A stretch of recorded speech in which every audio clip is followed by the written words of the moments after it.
ગામડાની મારી પાસે પડખા આવી આવે છે પેલા ખૂણે દીકરો થાય ને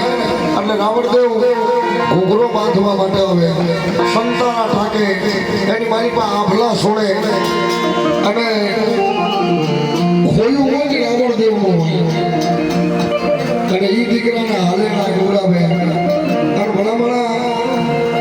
ઈવડા એ દીકરા છે ને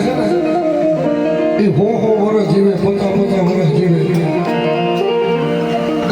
ભગવતી પાસે માંગેલો કોઈ દુઃખ નો કરતા મને બોલવા દો સાહેબ દવાખાનાની મારી પાસે ડોક્ટર એમ કેમ કે આને બાટલો ચડાવવો પડશે પણ તમને ચીઠી કેમ આવશે એટલે આવું હતું જ નહીં પેલા હા હુયાણી બની જાય મારી ખોડિયા હુયાણી બની જાય મારી સામુડા અને ભલામણા તમે